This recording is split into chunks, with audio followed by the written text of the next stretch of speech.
Hello नमस्कार प्यारे दोस्तों, मैं अंजीश मौर्य आप सभी का स्वागत करता हूं आपके अपने YouTube channel expert online classes में। दोस्तों देखिए, अभी SJVNL का पेपर हुआ था जिसमें से हम लोग मेमोरी बेस्ड जितने भी क्वेश्चन हैं उसको मिले हैं, उसको हम लोग कंप्लीट एनालिसिस करेंगे। और एनालिसिस में ऐसा नहीं है कि केवल उसी के बारे में जानेंगे बस छोड़ देंगे, नहीं, उससे बारे में जितने भी फैक्ट बनते हैं सभी को हम लोग देखेंगे और अच्छे से। और बहुत बहुत धन्यवाद कहना चाहूँगा नीलेश मौर्य जी का और स्वप्निल जी का, जिन्होंने एक मेमोरी बेस्ड क्वेश्चन को शेयर किया।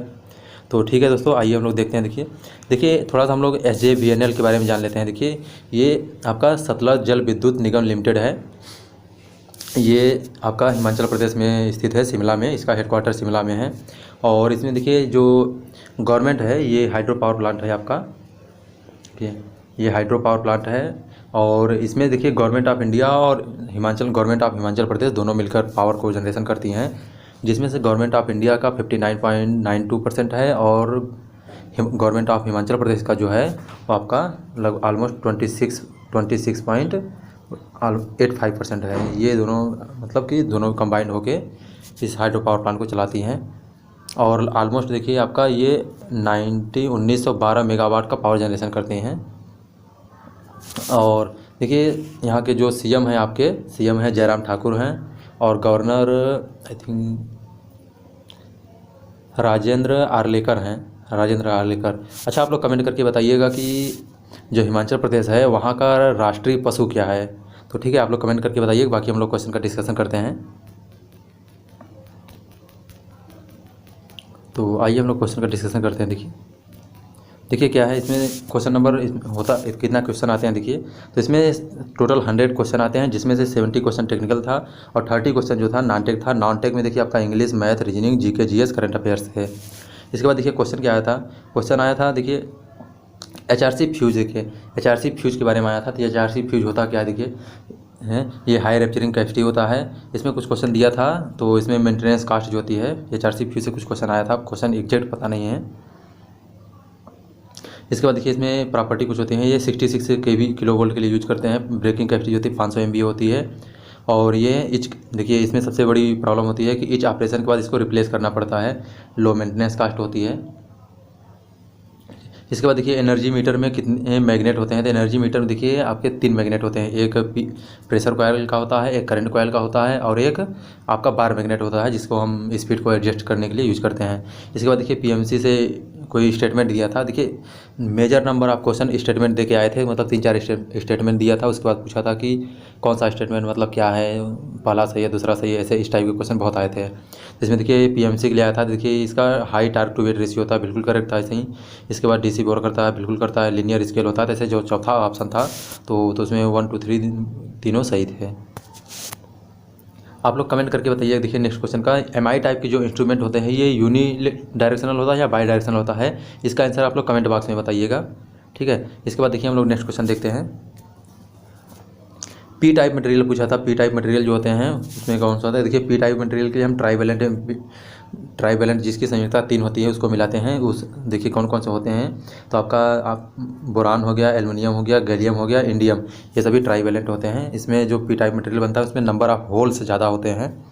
इसके बाद देखिए क्वेश्चन आया था कि प्रोसेस ऑफ एडिंग इम्प्योरिटी के ऐड करने की प्रोसेस को हम क्या बोलते हैं, तो उसको हम डोपिंग बोलते हैं। तो देखिए जनरल पर्पस जो डोपिंग होता है, नॉर्मल डोपिंग जो होती है, जैसे नॉर्मल डोपिंग 1:10⁸ होती है। जीना डायोड में जो डोपिंग होती है 1:10⁵ होती है। और जीना जो टेनल डायोड होता है उसमें 1:10⁵ होती है। तो ये सब चीज़ें हम लोग इलेक्ट्रॉनिक्स में जब रिवीजन किए हैं तो उसमें पूरा डिटेल में है। अगर आप लोग वीडियो नहीं देखे हैं तो प्लीज़ वीडियो को जाकर देखिएगा। और देखिए नेक्स्ट है इसमें कि दिया था पॉली और पोर्जन लिस्ट इलेक्ट्रोनेगेटिविटी पूछा था, किसकी विद्युत ऋणात्मकता सबसे कम होती है। देखिए जो विद्युत ऋणात्मकता होती है आपका लिथियम का विद्युत ऋणात्मकता सबसे कम होती है, इलेक्ट्रोनेगेटिविटी। इसके बाद देखिए पॉली और पोर्जन नियम पूछा था। तो पॉली और पोर्जन नियम होता है जैसे कि किन्हीं 2 इलेक्ट्रॉनों के लिए चारों क्वांटम संख्याएं बराबर नहीं हो सकती हैं। और इसमें दिया था शायद कि मतलब 2n² के नियम से पालन करती है, तो ये बिल्कुल हुंड के नियम से पालन करती है। तो पॉली और पोर्जन में यही है कि मेन जैसे 2n² के नियम से कि चारों मतलब कि किसी 2 समान क्रमांक वाले नंबर के लिए ये जो आपके क्वांटम नंबर होते हैं, चारों क्वांटम नंबर इक्वल नहीं हो सकते हैं। इसके बाद देखिए फैराडे लॉ पूछा था आपसे, तो फैराडे लॉ क्या है, देखिए इसमें दिया था कि फैराडे लॉ किसके लिए एप्लीकेबल होता है, तो ये मोटर और जनरेटर दोनों के लिए एप्लीकेबल होता है। लेफ्ट हैंड रूल से पूछा था फिंगर का रिप्रेजेंटेशन क्या होता है, देखिए आपका जो थंब होता है, आपका थंब जो होता है ये फोर्स को रिप्रेजेंट करता है, जो आपका फर्स्ट फिंगर होता है वो फील्ड को डायरेक्शन इंडिकेट करता है, और मिडल फिंगर जो होता है आपका करंट को इंडिकेट करता है। ये जो आपका लेफ्ट हैंड रूल इससे मोटर की डायरेक्शन को हम फाइंड करते हैं। इसके बाद देखिए क्वेश्चन आया था आपका, नेक्स्ट क्वेश्चन है, इसमें दिया था सेक स्क्वायर थीटा का इंटीग्रेशन तो tan थीटा होता है। एक क्वेश्चन देखिए एग्जैक्ट क्वेश्चन का नहीं पता है, लेकिन क्वेश्चन आया था कि जो मतलब स्टैंडर्ड इक्वेशन ऑफ सर्कल होता है तो उसके लिए आया था। देखिए तो x square plus y square plus 2gx plus 2fy plus C equal to 0 होता है। तो इससे हम रेडियस और सर्कल निकालते हैं। तो रेडियस के लिए देखिए हम सर्कल के लिए निकालते हैं जो माइनस एफ कामा माइनस जी होता है। तो यहाँ से हम जब निकालते हैं तो जो एक्स का गुणांक होता है, एक्स का कोफिशिएंट ऑफ एक्स बाई 2, जो एफ वो आपका एफ का गुणांक होता है और एफ की वैल्यू होती है, और जी का वैल्यू जो होती है माइनस मतलब वाई का गुणांक बटे 2 करते हैं तो माइनस एफ का जी आता है। तो इसके लिए हम रेडियस जब निकालते हैं तो अंडर रूट में एफ स्क्वायर प्लस जी स्क्वायर माइनस सी से निकालते हैं। इसके बाद देखिए अर्थिंग से आया था, 4 ऑप्शन दिया था उसमें, मतलब 4 ऑप्शन में दिया था जैसे कौन सा रॉन्ग है, तो उसमें देखिए जैसे दिया था आपका पाइप अर्थिंग का दे दिया था, पाइप अर्थिंग का करेक्ट था, प्लेट अर्थिंग का करेक्ट था। इसके बाद और इसे जीआई एल्युमिनियम के लिए दे दिया था वहाँ पर, तो एक एलॉय दिया था, तो एलॉय वाला जो ऑप्शन था वो गलत था, क्योंकि जीआई जो हम वायर यूज करते हैं जीआई का वो एलॉय नहीं होता है। इसके बाद देखिए वर्क ऑफ मोटर, मोटर का वर्क पूछा था, मोटर का वर्क क्या होता है, तो इलेक्ट्रिकल एनर्जी को मैकेनिकल एनर्जी में कन्वर्ट करता है मोटर, और अगर जनरेटर होता है तो ये मैकेनिकल एनर्जी को इलेक्ट्रिकल एनर्जी में कन्वर्ट करता है।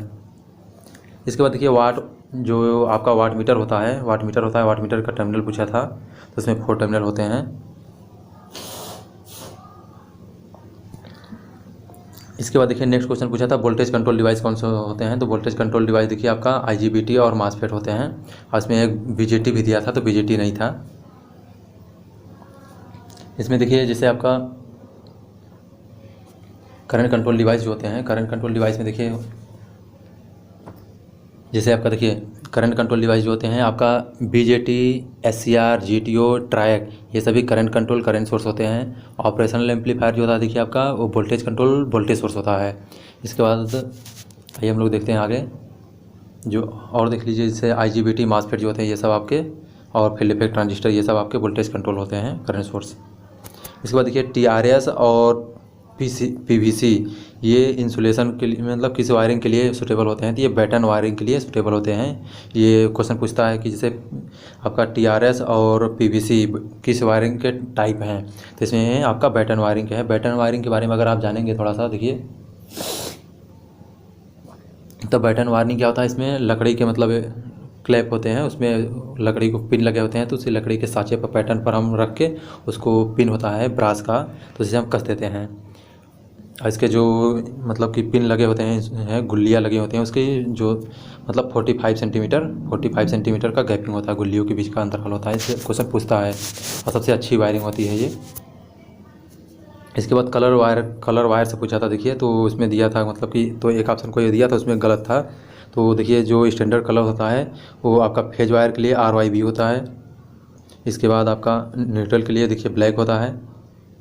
इसके बाद अर्थ के लिए ग्रीन होता है। इसके बाद देखिए ट्रांसफार्मर के लिए पूछा था, तो ट्रांसफार्मर के लिए दिया था क्वेश्चन की मतलब स्टेटमेंट दिया था, तो कौन सा गलत है इस स्टेटमेंट में, तो फ्रीक्वेंसी कैन नॉट चेंज बिल्कुल नहीं करती थी। देखिए ऐसे आपका मैग्नेटिकली पावर ट्रांसफ़र होती है, तो मैग्नेटिकली पावर बिल्कुल ट्रांसफ़र होती है। ऐसे वोल्टेज रेशियो मतलब कि चेंज होता है, तो ऐसे एक ऑप्शन था उसमें, तो वही ऑप्शन गलत था। इसके बाद देखिए नेक्स्ट क्वेश्चन था इसमें फ्रीक्वेंसी मीटर के लिए एक स्टेटमेंट दिया था, कौन सा गलत है, तो देखिए यह दिया था फ्रीक्वेंसी मीटर किस पर वर्क नहीं करता है, तो देखिए जो फ्रीक्वेंसी मीटर होता है आपका वो DC पर वर्क नहीं करता है, तो इसका ऑप्शन जो था DC वाला करेक्ट ऑप्शन था। इसके बाद एक क्वेश्चन था देखिए इसमें I पूछा था, तो dQ/dt उसमें करेक्ट था। और सेंटर टैप रेक्टिफायर के लिए पूछा था, देखिए सेंटर टैप जो रेक्टिफायर होता है उसके लिए दिया था VRMS दिया था, R की वैल्यू दी थी, तो आपको करंट निकालना था, तो आप आसानी से निकाल सकते थे। इसके बाद देखिए रेक्टिफायर टाइप इंस्ट्रूमेंट के लिए पूछा था, देखिए तो रेक्टिफायर टाइप इंस्ट्रूमेंट जो होते हैं देखिए सेंसिटिविटी जो होती है देखिए वो AC की सेंसिटिविटी 0.9 टाइम्स ऑफ DC की सेंसिटिविटी होती है, तो ये जानिए हमेशा जो DC सेंसिटिविटी होती है वो हमेशा अच्छी होती है एज कम्पेयर टू AC। इसके बाद अगर आप इसी को फुल वेव में देखेंगे तो वो जो AC की सेंसिटिविटी 0.9 टाइम्स आप DC की सेंसिटिविटी होती है। और इसके बाद आपका अगर फुल वेव रेक्टिफायर में जाएंगे तो देखिए आपका 0.45 आप DC सेंसिटिविटी होती है, मतलब 45% होती है जो AC सेंसिटिविटी होती है, 45% आप DC की सेंसिटिविटी होती है। एक और क्वेश्चन दिया था, देखिए इसमें कौन सा ऑप्शन रॉन्ग है। तो इसमें देखिए μr की वैल्यू दिया था कि F/m दिया था, और इसके बाद आपका रिलेटिव परमीएबिलिटी थी वो इसकी वैल्यू दिया था F/m दिया था, और जो आपका इलेक्ट्रिक फील्ड परमिटिविटी जो थी उसकी वैल्यू हेनरी पर मीटर दिया था। तो ये दोनों देखिए गलत था, दोनों गलत है, क्योंकि देखिए ये जस्ट अपोजिट कर दिया है। तो जो μr की वैल्यू होती है वो हेनरी पर मीटर होती है, और एप्सिलॉन r की जो वैल्यू होती है वो फैरेड पर मीटर होती है। तो ये करेक्ट हो जाएगी। इसके बाद देखिए क्वेश्चन आया था, न्यूमेरिकल दिया था कि I1/I2 की वैल्यू 60/12 दिया था, N1 की वैल्यू 10 दिया था, और इसके बाद आपका N2 की वैल्यू पूछा था। N1/N2 = I2/I1 होता है। तो यहाँ से N2 की वैल्यू आपको निकाल लेंगे यहाँ से। तो N1 × I1/I2 करेंगे तो यहाँ से देखिए 60/12 × 10 हो जाएगा, तो 50 आ जाएगा N2 की वैल्यू आपकी। आइसोबार और आइसोटोप से पूछा था, देखिए समभारिक और समस्थानिक। तो समभारिक वे होते हैं जिनके परमाणु भार समान होते हैं, समस्थानिक वे होते हैं जिनके परमाणु क्रमांक समान होते हैं। तो ठीक है दोस्तों, देखिए ये सब थे। अगर आपको किसी भी एग्ज़ाम की तैयारी करते हैं आप, तो हमारे चैनल पे एक बार विजिट कीजिए और वहाँ देखिए कंप्लीट 60 नोट्स का रिवीजन कराया कि बहुत अच्छे से, लगभग पूरा कंप्लीट चैप्टर लगभग 15 से 20 मिनट में सबका बहुत अच्छे से कराया गया है। अगर आप हमारे चैनल पे नए हैं तो प्लीज़ वीडियो को लाइक कीजिए, चैनल को सब्सक्राइब कर लीजिए और बेल आइकन को प्रेस कर लीजिए, जिससे कोई भी वीडियो अगर हम अपलोड करते हैं तो नोटिफिकेशन आप पर जाए। और दोस्तों, अगर आप हमारे टेलीग्राम चैनल से जुड़ना चाहते हैं तो आप हमारे टेलीग्राम चैनल पर भी जुड़ सकते हैं। ठीक है दोस्तों, thank you so much for watching my video.